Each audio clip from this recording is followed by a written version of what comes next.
I guess it's that time of the week again, so welcome to the Dark Lord overview. For those of you who are not able to get Darkside like me, the Dark Lord class can be obtained in the Murder Moon map, but it's seasonal by the way. Usually around the month of May. However, this year the Murder Moon map was available for a very long time. You just have to do the quests and then merge a few items for it. It shouldn't be that hard. For base enhancements, you want to go full wizard. However, if you have access to the ore or forge enhancements, then you'll want to be selecting from these options.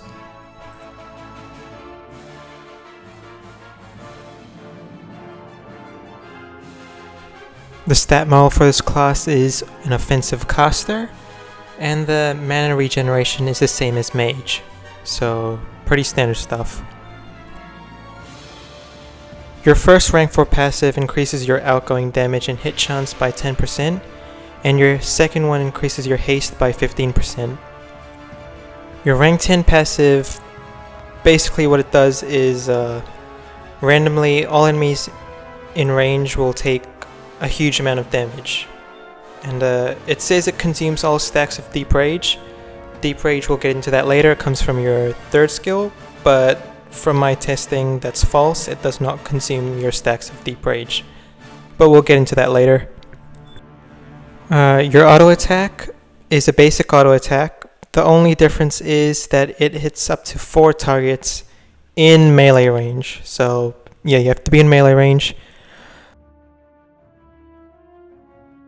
Now, it's no surprise that this class is a farming class, so what I recommend is you go into your settings and disable locking the monsters in place, because your auto attack is in melee range and it's multi-target, so you're going to benefit from that.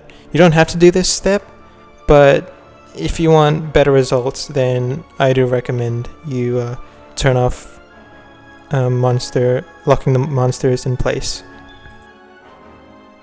Class is a battle pet class.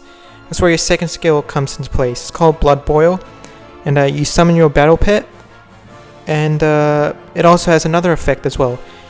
It increases your outgoing damage by 100% for 10 seconds, which is really nice. By the way, the battle pet's just for show. You'll still be doing normal damage even if you don't have one equipped.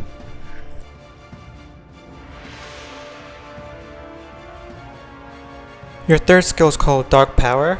This hits up to 4 targets, long range, and it applies a stack of Deep Rage to yourself for each foe hit. So the more foes you hit, the more stacks of Deep Rage you have. Also, Dark Power's damage increases with each stack of Deep Rage you have, and the stacks to 5 last 15 seconds.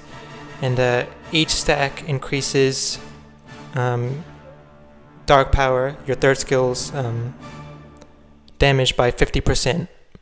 And notice that Deep Rage is applied on yourself, so when you move on to the next target, you'll still be dealing increased damage since you keep your stacks. Your fourth skill is called Blinding Pain. It also deals damage to 4 targets in long range, and it basically reduces their outgoing damage by 30% for 15 seconds. This also has a 50% chance to stun them for 4 seconds as well, which is quite nice. But that's RNG.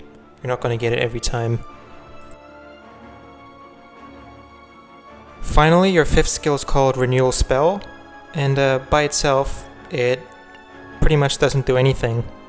And that's because you need at least 1 stack of Deep Rage for it to have an effect. It doesn't cost any mana.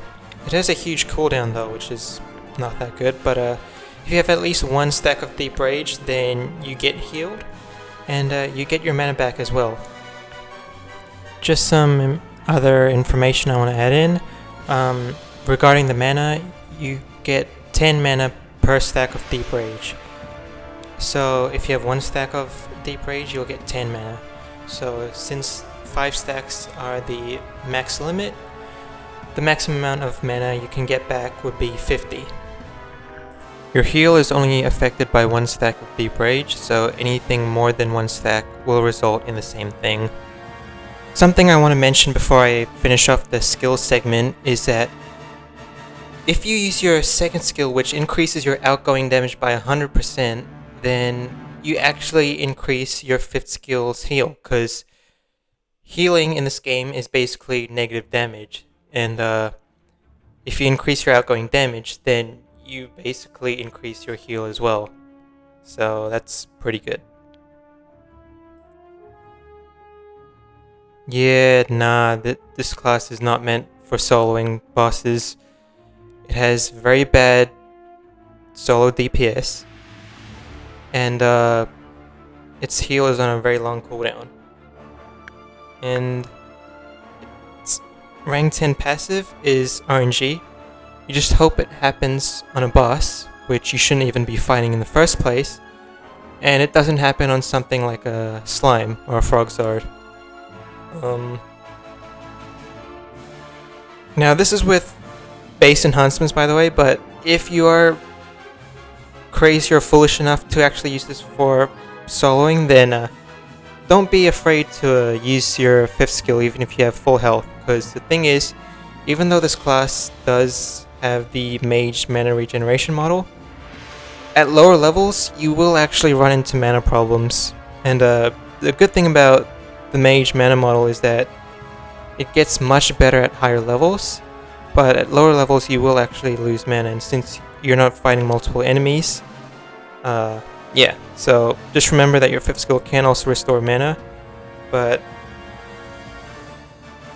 actually, you know what? Everything I just said in like in the past like minute, forget what I said. Just don't use this class for soloing. That's the gist of it.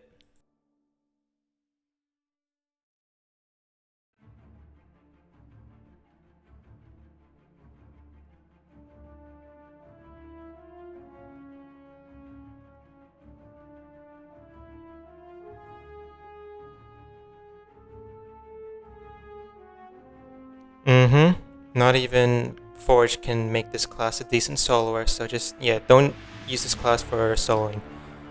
I'm only doing this for the purpose of the overview.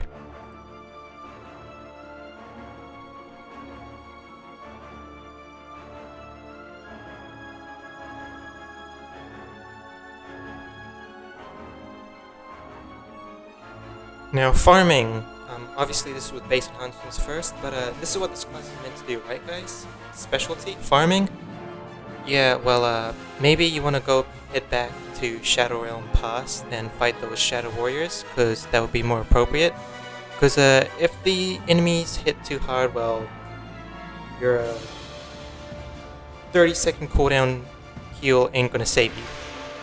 And even though your 4th skill has some nice debuffs, its stun is RNG. So yeah. And I mean, some of you might say it's unfair that I'm using this class with monsters like these, but my previous class videos I have used base enhancements for other classes that have survived. So nah. I even tried it once more, and yeah, this class cannot survive hard-hitting bosses, so yeah. Lower health enemies is fine, but no. Anything that hits hard enough is just a no-go. Now with Forge enhancements, well, would you look at that? Wow, who knew that with endgame specific Forge enhancements for this class, it would actually perform very well?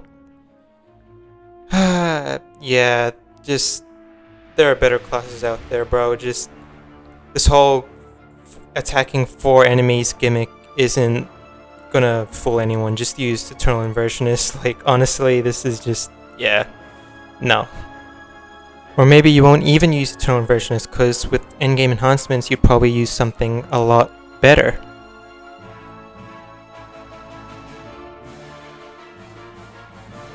Yeah, no, this class cannot support, so do not use it for that purpose.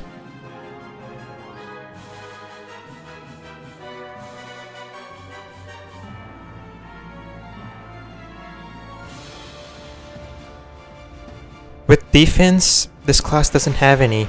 It's RNG, 4th skill, it's 30%, damage reduction isn't going to do much. its long as cooldown for its heal is just, yeah, you're not gonna be able to survive powerful enemies with this.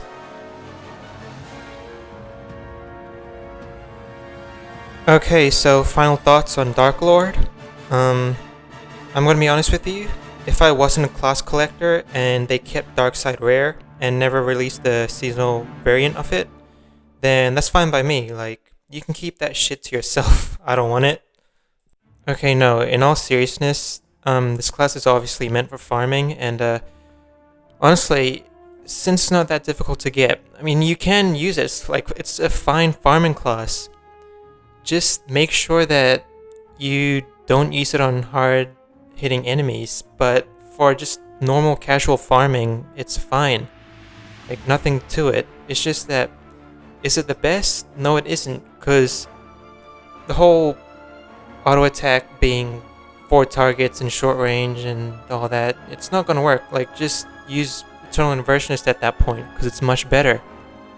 And its rank 10 passive being RNG and its heal being so bad is really a letdown. I feel like this class is like still incomplete. Like, it's just there just for people who wanted Darkside but couldn't get it at that time.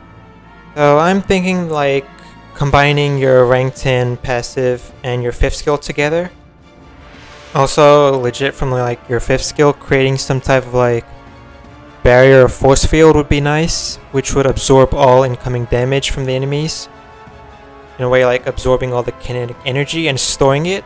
It also depends on the stacks of Deep Rage you have. The more stacks of Deep Rage you have obtained, the more damage that can be stored.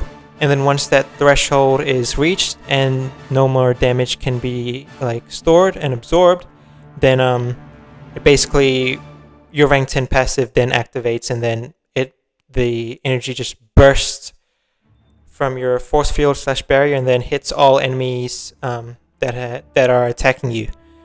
Kind of like you know, Black Panther's suit, kind of thinking something like that. I don't know if it sounds OP or not, but that's just something on the top of my head I just thought of right now, so yeah. But you could just adjust like the cooldown on it and all that. But also something else is that it actually does consume your stacks of Deep Rage when you use it, because your rank 10 passive and your 5th skill would now be combined with each other. So you're basically trading offense for defense. And basically like something like, each stack of Deep Rage is equal to 100 damage absorbed, or 500 damage absorbed, something like that. But this just gives the class sustainability, allowing it to like tank much more damage and lets it outlive itself for a lot longer.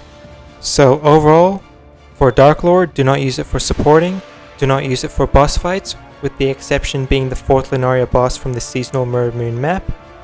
For farming, it's fine as long as the mobs are your average normal casual monsters. And as with most classes, this class does become viable with optimal Forge enhancements.